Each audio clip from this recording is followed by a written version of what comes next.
In this video, I'll give you the 4 most important factors that build your confidence, plus a bonus that almost no one speaks about it, and the step-by-step process for that.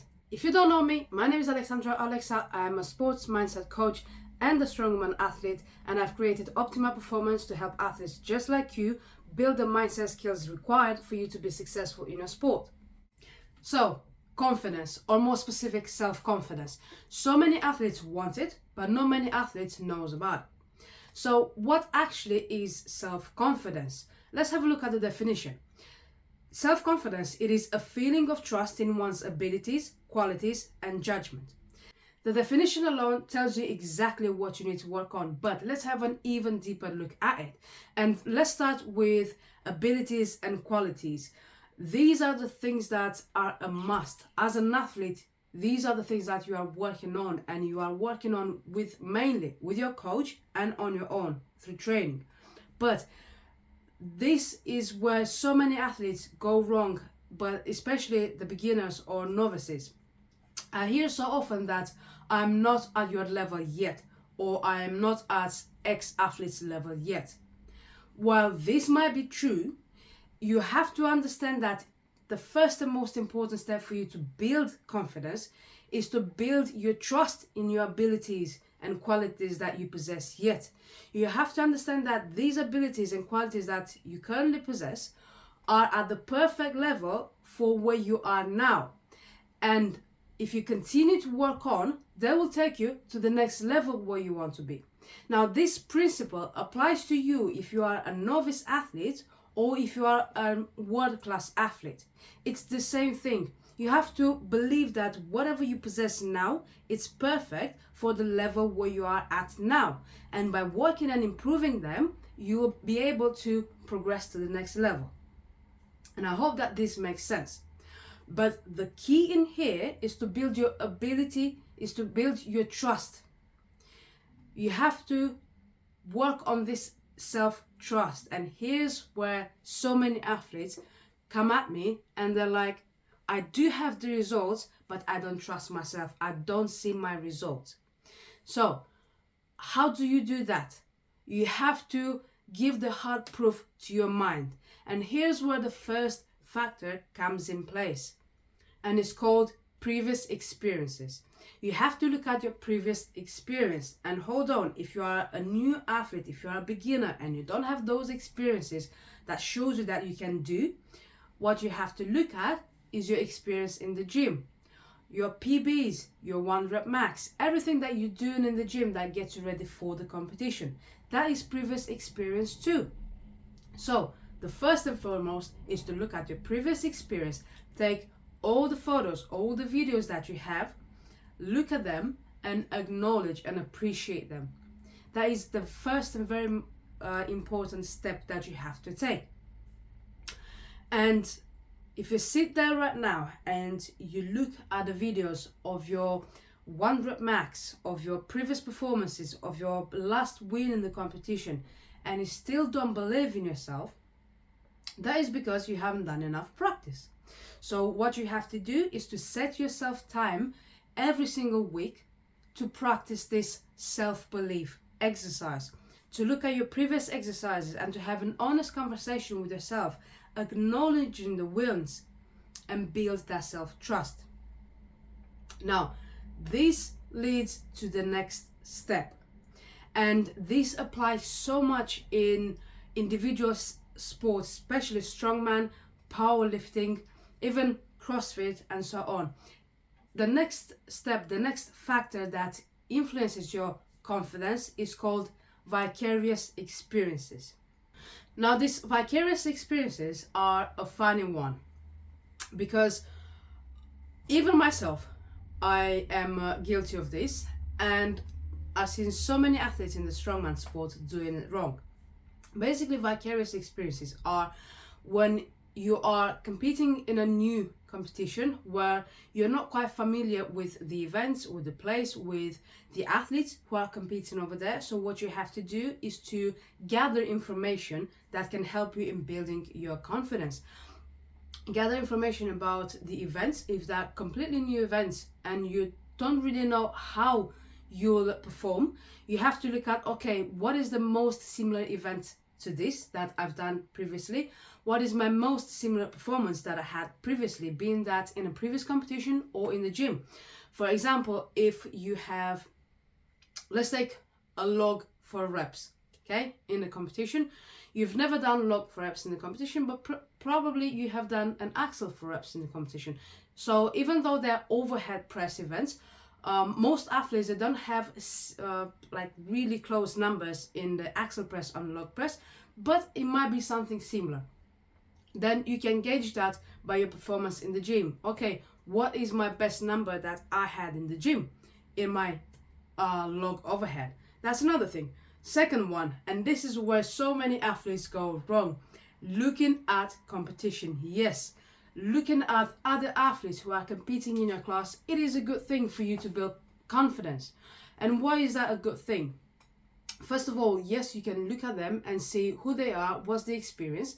And second, for you to know your expectations and not to build false expectation. This is the most important one, because you see, so many athletes, they go to a competition not knowing who's going to be there. They set up an ultimate goal to place top 3, and because they compete against much experienced athletes, they place 4th or 5th, and then they come off the competition and their confidence is knocked out because, oh, I didn't perform well because I didn't place 3rd or top 3. Well, yeah, that was your goal, but you didn't consider your competition. So this is how you can use other athletes when you look and analyze other athletes to gauge your goal as well. Which leads into our third factor, which is called verbal persuasion. Here with verbal persuasion, most associate this verbal persuasion with self-talk. But it's not only that. Self-talk, it is part of it. Self-talk are the things that you are saying to yourself during the competition, under pressure, during tough times, or even in training. This is where most athletes struggle, because during competition, under the pressure, especially during those moments where performance is not going the way you wanted, you start telling to yourself those false stories, those, you have the negative thoughts in your mind. That is a crucial time for you that will make the difference between a good, a great, and a bad performance, or a great, a good, and a bad performance. Okay? The things that you say to yourself, you have to catch yourself the minute you are saying those negative thoughts. And here's another thing. So many athletes, when they work on this self-talk, they are expecting not to say negative things to themselves anymore. And then when it happens in the competition, they are knocked out, like, oh my God, I'm having these negative thoughts again. That means I'm doing something wrong. No, you will always have negative thoughts. The key in here is for you to know how to manage these negative thoughts, to use them in your benefit during competition, to know how to take control of your thoughts during competition under pressure. Saying the right things at the right time to yourself can increase your confidence and benefit your performance. Now, the other factor of verbal persuasion is the things that other people are saying to you. And this is really, really important, because it's a big thing now all over the internet with this motivational videos where you have, really famous people having all these motivational speeches and really, that intense music in the background and so on. While that is a good verbal persuasion to have, it works only in the moment. So you can listen to that music or to that speech right before you step on the platform. But if you listen to that in the morning and expect to have confidence or motivation when you are during the competition, is not going to work. The effect of that dies really quickly. Another one is the person who is giving the speech. If it's your coach that is with you all the time and you trust and you love your coach, that is going to work. That is going to have a great impact on you. But again, it has to come at the right time, right before you step on the platform, to have an impact on your thoughts.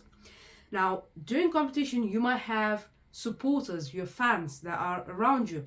If you have people who know you, like your family and friends, of course, they will want the best for you. They will say things to you to encourage you.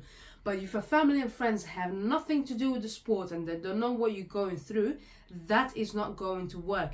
Whatever they will say to you, your mind will be like blah, blah, blah, blank. It will not listen because there is no trust. You're not going through the sport, you're not going through what I'm going, so how do you know what am I experiencing? This is what your mind thinks. So in verbal persuasion, the first thing that you have to work on is your self-talk, what you're telling to yourself. And the second one, now with the self-talk, the best thing about it is that you'll have it with you all the time, and it's the best thing to rely on, because the self-talk that comes from other people, you cannot rely on it. You cannot rely on the fact that you'll be able to use that specific video right before you step on the platform, because other things might happen. You cannot rely on the fact that you'll have the coach with you, your friends or family or whoever else.